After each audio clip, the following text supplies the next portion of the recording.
Good evening, everyone. This is Uday Sri Ganavargu. Welcome back to Uday Talks. Dark series India part 5.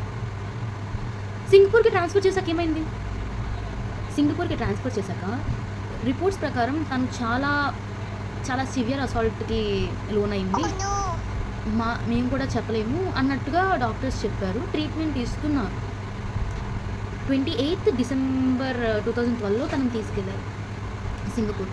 29 December 2012కి తన condition severe అయిపోయి తను చనిపోయారు. Justice for Nirbhaya. And ఢిల్లీలో హాస్పిటల్లో ఉన్నప్పుడు వాళ్ళ పేరెంట్స్ వాళ్ళ మదర్ వచ్చి ఏడుస్తుంటే నిర్భయాలని అంట. ఏం కాదమ్మా, నేను ఫైట్ చేస్తా, నేను ఉంటా, నేను బతుకుతాను చూడండి అని చెప్పాను అనమాట. అలాగే వాళ్ళ ఫాదర్ వచ్చి అనుకుంటే నాకు ఏం అవ్వలేదు నాన్న, నేను ఇంకా 2 రోజుల్లో ఇంటికి వచ్చేస్తాను అన్నట్టు చెప్పిందంట. వాళ్ళ పేరెంట్స్కి ఎంత బాధ అయింది అనుకుంటున్నాను. లాస్ట్ మూమెంట్లో కూడా వాళ్ళ అమ్మగారిని ఇలా అడిగిందంట, నాకు బతకాలని ఉందమ్మా, నన్ను బతికించండి ప్లీజ్ అని చెప్పి సింగపూర్ వెళ్ళాక కూడా తను అడిగిందంట. తనకి ఎంత బతకాలని ఉందా, బతకలేకుండా.